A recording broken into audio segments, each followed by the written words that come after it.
স্যারের সাথে আমার ভাইভাতেই পরিচয়, এবং উনি বললো যে ওনার নাম হচ্ছে বায়োলজির বইয়ে, বোটানি বইয়ের নাম আছে। তো আমিও বললাম যে জি স্যার, আপনার যেহেতু একজন স্যারের নাম বইয়ে আছে অবশ্যই উনি অনেক ভালো।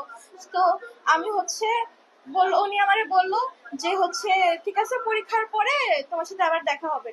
তো আমি পরীক্ষার হল থেকে আমি বের হয়েছি, আর পরীক্ষার হল থেকে মাত্র বের হয়েছি, তো আমি প্র্যাকটিক্যাল খাতা, ওই যে ওই দুইটা প্র্যাকটিক্যাল খাতা আমি নিয়ে, মানে ওগুলো হচ্ছে মাটিতে রাখছিল সবারই প্র্যাকটিক্যাল।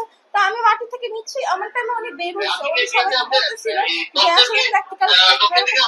তো ওখানে আমিও ছিলাম।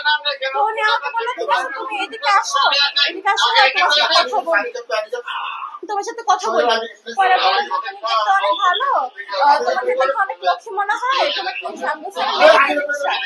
পরে আম্বু স্যার মেডিকেল ইচ্ছা, উনি উনি মেডিকেলের জন্য আমাকে কিছু সাজেশন দিল। আমি জি স্যার। কলেজ পর্যন্ত ঠিক ছিল, উনি কলেজ থেকে বের হয়ে আমাকে বলে যে আসো আমার এখানে কলেজ, আমার এখানে কোচিং আছে, আমার এখানে কোচিং আছে স্কলার্স নাম। এটা করে দেখালো, দেখা আমাকে বলে তুমি এখন, আমি বললাম যে স্যার আমরা এখন বাসে যাবো। বাসে যাওয়ার কথা বলে পরে বলে যে আচ্ছা ঠিক আছে মা, তোমাকে আমি রিক্সা উঠাই দিই। তো উনি আমার রিক্সা উঠানোর পর বললেন যে তুমি হচ্ছে, আমি পরে রিক্সা ঠিক করলাম। তো আমি ভাবলাম যে ঠিক আছে আমি রিক্সা উঠে কেন, উনি বললো উনি এখানেই যাবে, এখানেই যাবে মানে উনি আমার সাথে উঠলো। আমার সাথে উঠার পরে বললো যে মাঝ রাস্তা ঠিকই ছিল, ঠিক আছে। উনি আমার সাথে মেন্টরের সাথে কথা বলছিল, একটা টিচারের যেরকম ভাবে কথা বলেছে। পরে শাহবাগের এখানে এসে আমাকে মানে ব্যাক টাচ করা শুরু করে, তখন আমি আল্লাহ আল্লাহ আল্লাহ আল্লাহ করতেছি, আল্লাহ আমাকে বাঁচাও, আল্লাহ তুমি আমাকে বাঁচাও। এর মধ্যে পরে আল্লাহর অশেষ রহমতে আমাকে আল্লাহ আজকে সেভ করছে, নাহলে আমি অনেক ভয় পাই।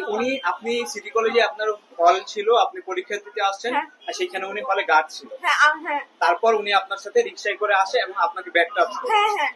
এবং মানে একটা টিচার যখন মা মানে একটা বাবার সময় উনি আমাকে বলছে কি, উনি মা আমি তো এখানে যাব, আর ওনার বয়সও অনেক।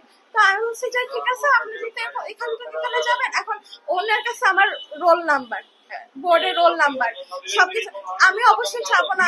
কোনো কাগজে ওনার রোল নাম্বার, আপনার রোল নাম্বার বা হচ্ছে হ্যাঁ লেখা নিয়েছিল, ওটা কি কি লিখে নিছে? আমার আমার নাম লিখে নিয়েছিল এবং আমার রোল নাম্বার লিখে নিয়েছিল। ওইটা ফোন নাম্বার নিয়েছিল?